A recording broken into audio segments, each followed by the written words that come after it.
सोनाक्षी की रसोई में आज की स्पेशल गेस्ट है मौसमी चैटर्जी जी। ये जी नहीं, मौसमी आंटी। ओके आंटी मौसमी, तो आज आप क्या बनाएंगी? मैं क्यों बनाऊं? मैं तो गेस्ट हूँ, आप बनाओ हम खाएंगे। एक्टिंग में तो हिट हो, अब खाना बनाओ सुपर हिट। ठाट से बनाऊंगी खाना, है ना द बेस्ट एवरीडे मसाला। आओ बनाते हैं मसालेदार छोले। छोले हर रोज की करी में एवरीडे मसाले, शाही बिरयानी में स्वाद का जायका। पटल पोस्तो और शुष्य इलिश भापा।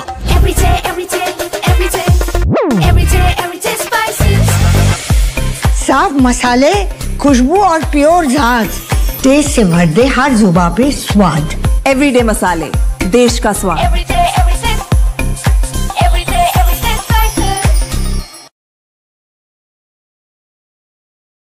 दोस्तों नमस्कार, colonel Ajay CO Ajay astro money group first global astro finance digital channel से आपसे मुखातिब होता हूं। आज 7 अक्टूबर सन 2025 मंगलवार। दोस्तों अजय एस्ट्रो मनी ग्रुप देश दुनिया का पहला चैनल है जो 42 कमोडिटीज 5 मार्केट पर लगातार अपडेट और विश्लेषण आप तक प्रस्तुत करते हैं। दोस्तों हम वर्तमान ही नहीं भविष्य का भी करते हैं सटीक आकलन। स्पाइसेस पे दुनिया का सबसे बड़ा चैनल, आपका अपना channel Ajay astro money group. आज के इस एपिसोड में हम चर्चा करेंगे लाल मिर्च के बारे में, जानिए रिपोर्ट विस्तार से। इससे पहले हम आगे चले, एक विनम्र अनुरोध, यदि आप हमारे चैनल पर नए हैं, पहली बार आए हैं और अभी तक सब्सक्राइब नहीं किया है, यदि चैनल पसंद आए तो सब्सक्राइब अवश्य कीजिएगा। जानिए रिपोर्ट विस्तार से। दोस्तों देश के प्रमुख व्यापारिक केंद्रों में सोमवार को कल लाल मिर्च के बाजारों में स्थिर रुख देखा गया। गुंटूर की में स्टेबिलिटी देखी गई, जबकि वारंगल और खम्मम में कीमतें स्थिर से मजबूत रहने के समाचार हैं। ये भी ध्यान तक देने वाली बात यह है कि मौजूदा कीमतें 6 महीने के उच्चतम स्तर पर पहुंच चुकी हैं, लेकिन खरीदार अब सावधानी से का रुख अपना रहे हैं। नवीनतम कारोबार सत्र में आपूर्ति की मात्रा गिरकर लगभग 76,000 बोरी होने के समाचार हैं। ये पहले के स्तर से लगभग 21,000 बोरी की गिरावट के समाचार हैं, जो कि सप्लाई में कमी के स्पष्ट संकेत दे रहे हैं। गुंटूर में 60,000 बोरी के साथ का प्रमुख कंट्रीब्यूटर रहा, जिसके बाद वारंगल में 6,000 और खम्मम में 10,000 बोरी की आवक के समाचार हैं। निर्यात मांग में मामूली सुधार के बीच निर्यात कोटेशन में थोड़ी वृद्धि होने के भी समाचार हैं। तेजा और तेजा डीलक्स किस्म के प्रीमियम ग्रेड की कीमतें वर्तमान में 150 से 160 रुपए पर किलोग्राम के बीच देखी जा रही है। हालांकि तात्कालिक लाभ की संभावनाएं सीमित हैं। मार्केटिंग ईयर की शुरुआत अप्रैल से मजबूत निर्यात प्रदर्शन के बावजूद ग्लोबल मांग की नरमी के कारण भविष्य की व्यापारिक गतिविधियों पर दबाव दिख रहा है। शॉर्ट टर्म में देखें तो बाजार में मामूली तेजी के साथ काफी हद तक स्थिरता रहने की उम्मीद है। ये दृष्टिकोण निर्यात की कमजोर मांग और प्रमुख खेती वाले क्षेत्रों में शुष्क मौसम की स्थिति से मोटिवेट हो रहा है, जो कि वर्तमान सप्लाई गतिशीलता और आगामी फसल की उम्मीदों को दोनों को प्रभावित कर सकता है। अगली तेजी से पहले मौसम की भूमिका महत्वपूर्ण होगी, क्योंकि देश के उत्तर पश्चिम हिस्से में मानसून की वापसी रुकी हुई है। इसलिए किसी भी अत्यधिक बरसात से खड़ी फसलों को नकारात्मक प्रभाव पड़ सकता है। इसके परिणामस्वरूप कीमतों में समर्थन मिल सकता है।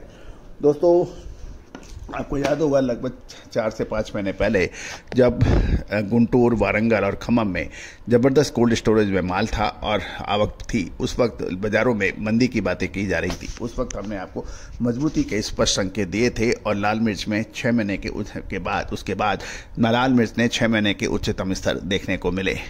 साथ साथ छोटी इलायची, बड़ी इलायची, अजवाइन, मेथी, सौंफ के अतिरिक्त आपको काली मिर्च पे जो हमने अपडेट दिए वो काफ़ी हद तक सही साबित हुए। दोस्तों कहा जाता है कि मसालों का व्यापारी राजा है, बशर्ते उसको सही समय पर माल खरीदना और बेचने का स्पष्ट संकेत मिल जाए तो उसकी मुनाफे का कोई मुकाबला नहीं कर सकता। और गौरतलब है कि भारत मसाले का सबसे बड़ा उपभोक्ता के साथ साथ निर्यातक और उत्पादक देश भी माना जाता है। हमारे यहाँ से हल्दी, जीरा, धनिया, इलायची, सौंफ, इन सब की विश्वव्यापी स्तर पर निर्यात होता है। यदि आप डिस्ट्रिक्ट लेवल पर हैं, स्टेट लेवल पर हैं, या तो आपके लिए राष्ट्रीय व अंतर्राष्ट्रीय सीमाएं आपके लिए खुली हुई हैं।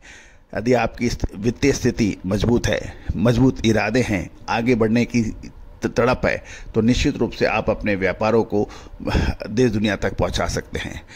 दोस्तों कहा जाता है कि यदि आप समय पे माल ले लें, और अक्सर होता यह है कि तेजी में आप और तेजी सोचते हैं, मंदी में और मंदी सोचते हैं, और दोनों ही जगह आप परेशान हो जाते हैं।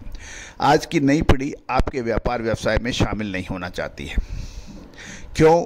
वो गूगल, माइक्रोसॉफ्ट, अमेज़न, फ्लिपकार्ट जैसी जगह के अंदर मार्केटिंग कर रहे हैं या उसमें नौकरियां कर रहे हैं। वही चीज़ आपके व्यापार में भी कर सकते हैं, लेकिन वो आपके साथ जुड़ना नहीं चाहते। उसकी प्रमुख वजह यह है कि आज व्यापारी अपने व्यापार को कोसता रहता है, इसमें कुछ दम नहीं है, इसमें कोई स्कोप नहीं है, ये नहीं है, वो नहीं है। ये बात सुनकर आपका नेक्स्ट जनरेशन यानी अगली पीढ़ी के लोग कैसे आपके साथ जुड़ेंगे? वो आप मामूली तनख्वाहों में दूसरों के यहाँ नौकरियाँ कर रहे हैं, लेकिन अपने करोड़ों रुपए का व्यवसाय ध्यान नहीं दे रहे हैं। उसकी प्रमुख वजह यह है कि आप समय के साथ नहीं चल रहे हैं, आप विशेषज्ञों की मदद नहीं ले रहे हैं, आप विश्लेषण में मदद नहीं ले रहे हैं, आप मार्केटिंग में मदद नहीं ले रहे हैं, आप आगे बढ़ने के लिए आप कोशिश नहीं कर रहे हैं, वहीं दुकान पे बैठकर ही आप व्यापार कर रहे हैं। बिल्कुल एक ज़माने में ऐसा ही होता था, लेकिन अब नहीं होता। एक ज़माने में बैलगाड़ी से हम एक स्थान से दूसरे स्थान पर यात्राएं करते थे, टांगों में करते थे। अब आप हवाई जहाज में करते हैं। हज़ारों किलोमीटर का सफ़र कुछ घंटों में तय हो जाता है, नहीं तो उसके लिए महीनों लग जाते थे। निर्णय आपका है कि आप क्या करना चाहते हैं। संपर्क तो कीजिए। मामूली खर्चे पर यदि आपको सटीक विश्लेषण मिल जाता है तो निश्चित रूप से ये आपके व्यापार प्रमोशन के लिए फ़ायदेमंद साबित होता है। दोस्तों, कहा जाता है कि व्यापार व्यवसाय बातचीत का है, वार्तालाप का है, कम्युनिकेशन का है, एक दूसरे से बात करने का है। व्यापार निश्चित रूप से बढ़ेगा, कोशिश कीजिए। All the very best, good luck, happy trading.